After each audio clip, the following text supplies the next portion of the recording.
District 202 was operating at full capacity as normal at the start of March 2020. Classes were full. Spring sports teams were beginning their seasons. High school students packed their respective gymnasiums for the Hoops for Heart fundraisers. Ira Jones Middle School students were powering cars with carbon dioxide down a hallway track. Ridge Elementary School fifth graders were learning vocabulary words in a mock snowball fight. But then, a new word was emerging during this time: COVID-19. The COVID-19 virus was moving across the world, but had yet to threaten our area until Friday, March 13th, 2020.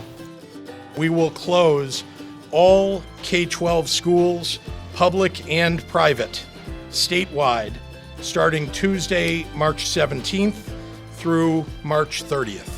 I remember very clearly we were expecting the governor to make his decision whether or not to close schools. It really truly was like everything just stopped. Time just stopped.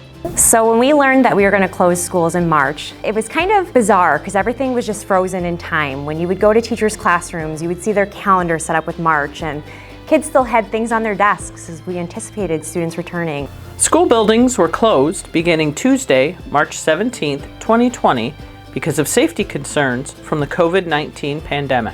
But learning needed to continue. So administration began creating a plan to teach students virtually through e-learning.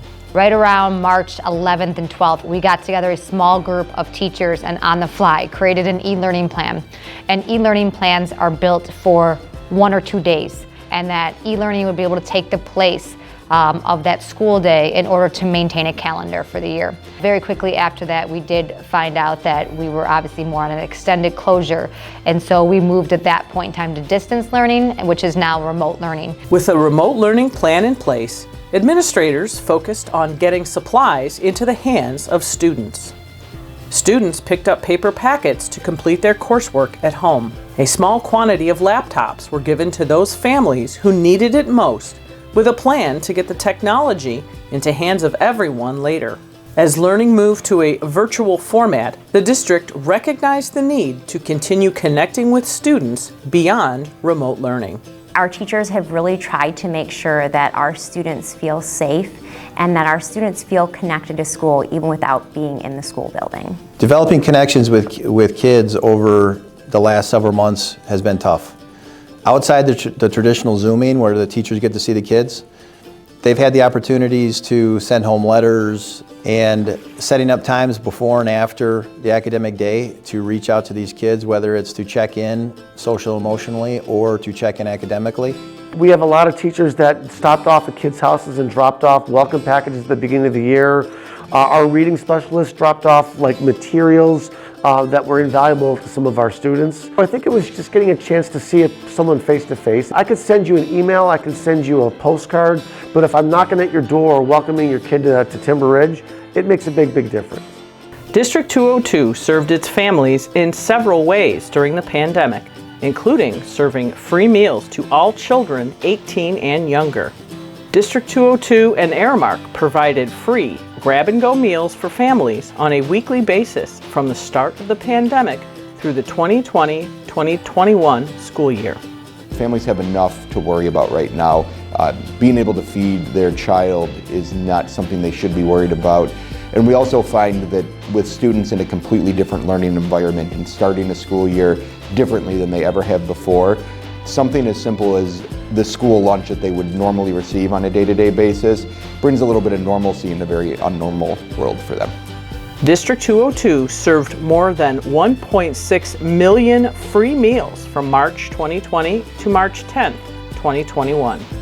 The pandemic not only impacted the way students learned, but also affected athletics.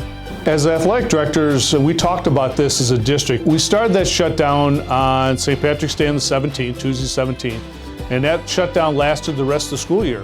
And so we were hoping that we could still finish that spring season, and unfortunately we never got a season with those kids.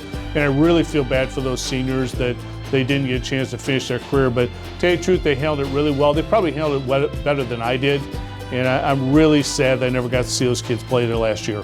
Athletics were not the only thing canceled during the pandemic. Traditional year-end events such as high school graduation and prom and step-up days for 5th graders and 8th graders were also canceled.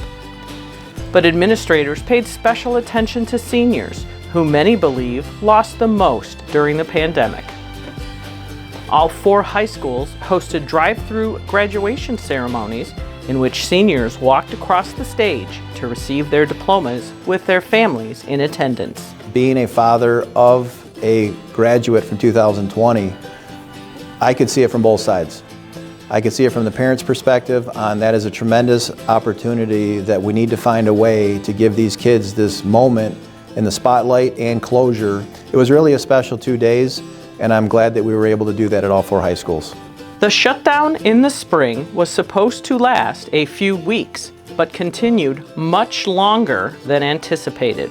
When summer began, maintenance and grounds crews started their typical schedule of mowing grass, painting, and replacing old playgrounds. Administrators turned their attention to planning for students to hopefully return in August, reviewing safety protocols, buying personal protective equipment, and providing professional development for teachers.